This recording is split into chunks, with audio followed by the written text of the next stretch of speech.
15 seconds more.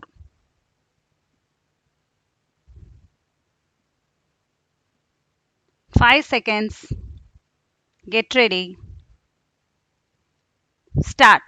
மாண்புமிகு பேரவை தலைவர் அவர்களே, ஆளுநர் பேருரைக்கு நன்றி தெரிவிக்கும் தீர்மானத்தின் மீதான விவாதத்தில் கலந்து கொண்டு பேச வாய்ப்பளித்தமைக்கு எனது நன்றி கலந்த வணக்கத்தினை முதற்கண் தெரிவித்துக் கொள்கிறேன்.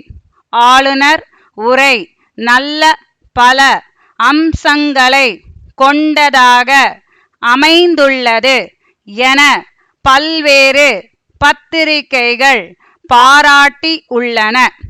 இந்தியாவில் உள்ள மாநிலங்களில் தமிழ்நாடு நல் ஆளுமை திறனில் முதலிடம் வகிக்கிறது என்ற செய்தி ஆளுநர் உரையில் குறிப்பிடப்பட்டு இருப்பது மிக்க மகிழ்ச்சிக்குரியது என்பதை தெரிவித்துக் கொள்கிறேன். தனியார் பத்திரிகை ஒன்று செயல்திறன் மிக்க மாநிலம் குறித்து ஆய்வினை நடத்தி தமிழ்நாடு சாதனை படைத்திருக்கிறது என்று செய்தி வெளியிட்டிருப்பதையும் நான் இங்கே சுட்டிக்காட்ட விரும்புகிறேன்.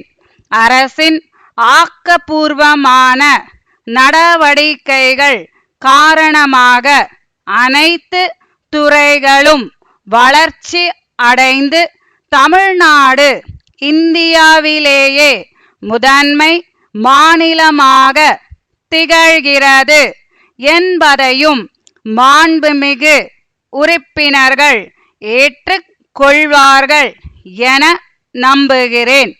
ஒவ்வொரு ஆண்டும் கல்விக்காக ஒதுக்கப்படுகின்ற நிதியை உயர்த்தி கற்றோர் சதவிகிதத்தை உயர்த்தி வருகின்ற மாநிலம் தமிழகம் என்பதில் மாறுபட்ட கருத்து இருக்காது என அனைவரும் அறிவீர்கள்.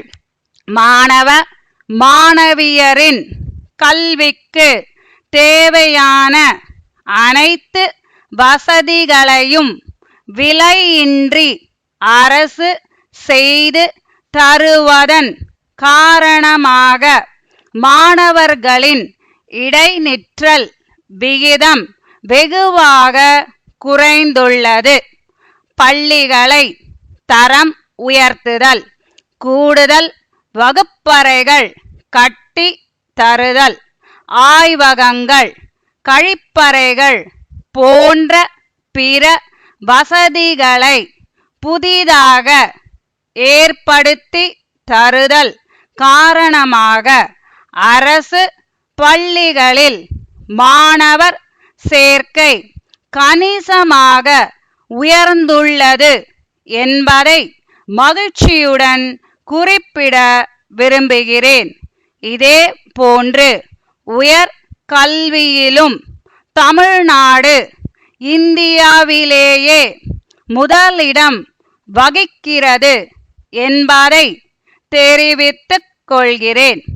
அயல் நாட்டு முதலீடுகளும் தொழில் முனைவோர்களும் ஈர்க்கப்பட்டு புதிய தொழிற்சாலைகள் தொடங்க பல்வேறு நடவடிக்கைகள் எடுக்கப்பட்டு வருவதை நான் பாராட்ட கடமைப்பட்டிருக்கிறேன். வேலை தேடுவோரின் எண்ணிக்கை நாளுக்கு நாள் அதிகரித்து வருவது கவனத்தில் கொள்ளப்பட வேண்டிய ஒன்று என்பதை சுட்டிக்காட்ட விழைகிறேன். புதிய வேலை வாய்ப்புகளை உருவாக்கவும் படித்த இளைஞர்கள் சுய தொழில் தொடங்கவும் உரிய வழிவகைகளை அரசாங்கம் காண வேண்டும் என கேட்டு கொண்டு என் உரையை நிறைவு செய்கிறேன். சென்னை மயிலாப்பூரில் உள்ள விஜயா பதிப்பகத்தின் மேலாளர், மதுரை மேல மாசி வீதியிலுள்ள மோகன் புத்தக விற்பனை நிலைய மேலாளருக்கு எழுதிய கடிதம். அன்புடையீர், வணக்கம்.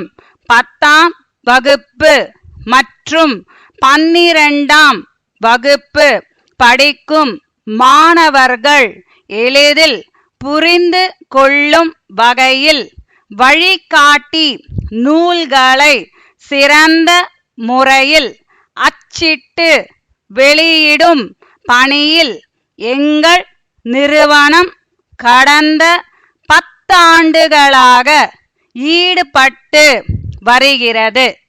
10ஆம் வகுப்பு மாணவ மாணவியர் பயன் பெறும் வகையில் கடந்த ஆண்டுக்கான இறுதி தேர்வு வினாக்கள் விடைகள் தொகுக்கப் பெற்று வழிகாட்டி புத்தகமாக தற்போது வெளியிடப்பட உள்ளது.